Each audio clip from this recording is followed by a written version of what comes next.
This is Chris Orser Landscaping. What we're going to talk about today is drainage behind a retaining wall. If you're interested in having any type of retaining wall done, it's very important, actually crucial, to have the the proper drainage techniques installed behind the retaining wall. If you don't do any of these steps that I'm going to explain, or bypass anything, it's the wall is going to be compromised and it's not going to stand up to the test of time. So what needs to happen behind the retaining wall essentially is to have a drainage pipe that runs along the bottom of the wall, and this pipe here, as you can see as we pan over here, the guys at this point buried it with stone, but that black pipe runs all along the bottom of the wall to the beginning, and it's a perforated pipe. So what happens is when the water comes down, it enters the pipe and exits out to the street. The other very crucial part is to add 3/4 inch clean stone, not modified stone. This just has airspace in there, so it allows the water to penetrate through the stone faster to get to that pipe and out to wherever you want it to exit to.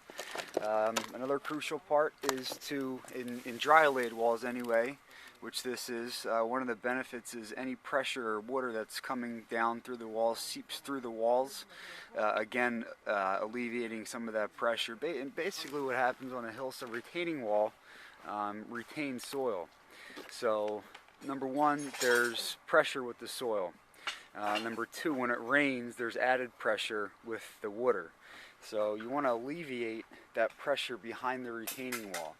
And at Chris Orser Landscaping, we take every precaution, every technique that you are supposed to take and that is standard in doing this. There's also a layer of geotextile fabric here that separates the stone and the soil, and what that does is it eliminates any stone, drainage stone, from migrating into the soil. And with this particular project, what we did, again going back to the pipe, is we led the pipe out to an existing pipe that you could see here at grade. This was already in place, and what we're going to do is we're going to tie this pipe here in with the other pipe, and the water will then flow from there out to the existing pipe, down into the street and then into the sewer line. So retaining walls, drainage, and techniques behind the draining wall is very, very critical in any retaining wall installation, whether it be a natural field stone like this or some other kind of segmental concrete retaining wall. But drainage is crucial.